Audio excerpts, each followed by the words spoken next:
Welcome back. Now, as we've reached the midpoint of 2024, uncertainty persists. The first half of the year saw global markets influenced by the AI boom, political tensions from various national elections, and the delay in Fed interest rate cuts. As we enter the second half of the year, what key factors should investors be aware of? We're joined by Izak Odendaal, investment strategist at Old Mutual Wealth, who shares his insights on what investors should be watching out for. Thank you so much for your time, Izak. Now, spot on in what you said in your note that we are at the midpoint of an eventful year. Would you say that we're in the middle of the perfect storm of risks and tailwinds, or would you maybe leaning more to one direction in the second half? Yeah, look, there are always risks.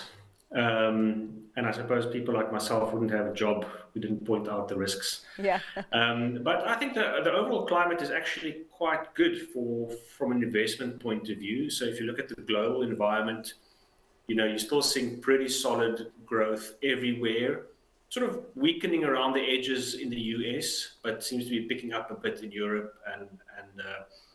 and elsewhere. So the growth environment is still pretty good. Inflation is coming down, not everywhere and not evenly, and still sticky in the service sectors. But overall, inflation is moving in the right direction, and I think therefore interest rates will follow. So some of the major central banks, notably the European Central Bank, have already started cutting rates. The Fed, we're all waiting for the Fed, but they should also start cutting rates in this second half. So I think that climate overall is quite conducive for markets. And then obviously in South Africa, we've had a pretty good turn of events from a markets point of view as well, with the formation of a government of national unity. I'm going to take a deep dive into some of those factors just now. But I mean, would you say that the risks that we did see in the first half of the year, those are now fully priced into the markets where now they are just looking forward? I think the biggest risk this year from a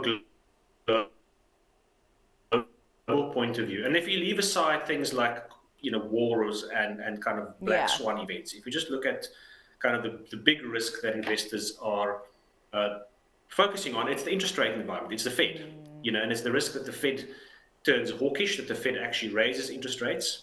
We had a couple of strong inflation prints at the start of the year, and I think people were very concerned that was the start of a new inflation trend. Where we are now halfway through the year, that doesn't seem to be the case. Inflation is back on its downward trajectory. So I think that kind of overarching big risk of further rate hikes, we're not going to see. The next question is, do we see rate cuts? I think that's still very likely. So for me, that's the main issue, that even if growth slows, the good news is that the Fed and its peers are now in a position to cut rates in response to slower growth, because they're not in a panicked mode about inflation anymore.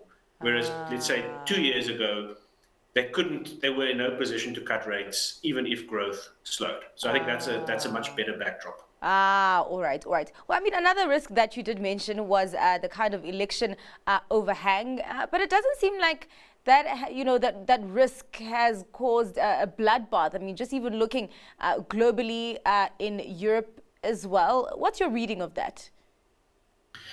Yeah, I think the European concern is that you're going to get a repeat of what we saw a decade ago with the crisis around Greece, Spain, Italy, and so on, and that now being played out in France, because France now has this populist, or looks like it's heading in the direction of a populist government.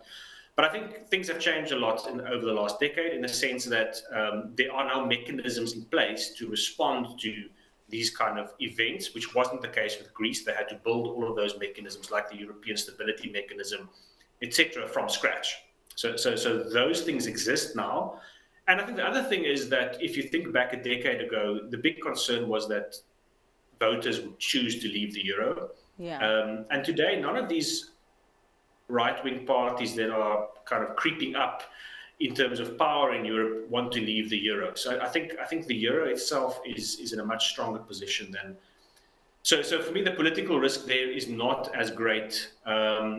Obviously, the big election is still coming, and that's in the US in November. And that's still uncertain. But I think also there the market impact is probably not going to be massive, at least not at first.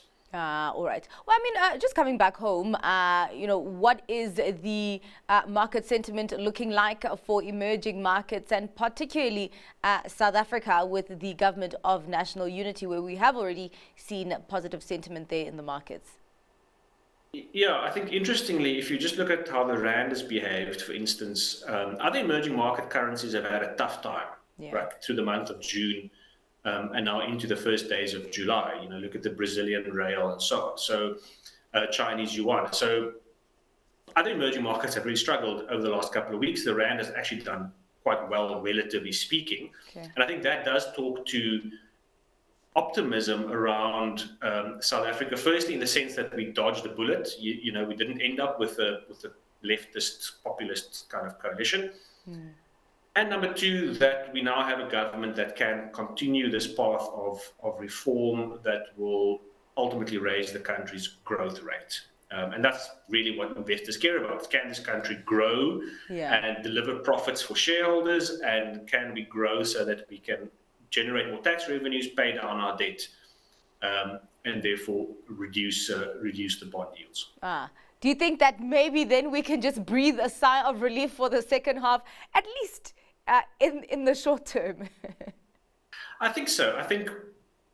Look, I mean, we're all skeptical if this GNU arrangement is going to last. And I mean, there have been a number of hiccups just getting here, and even now in Gauteng, struggling to form a cabinet there. So I think it's not going to be an easy ride. We should expect it to be a bumpy ride. We should expect there to be fallouts and disagreements, and maybe that is going to cause market volatility. But I think underneath, the government is going to continue reforms in electricity, in water, in transport, because that is the agenda of both the ANC and the DA and the partners. So I think there's common ground around kind of the Operation Vulindlela type of reforms. So I think those will continue irrespective. There are obviously areas where these parties have fundamental disagreements, and therefore we're not going to see much movement in those areas. All right. Well, we do have to wrap up the conversation there. Izak, thank you so much for giving us insights on what is really setting the scene for market and investor sentiment for the second half of 2024. That was Old Mutual Wealth's investment strategist, Izak Odendaal.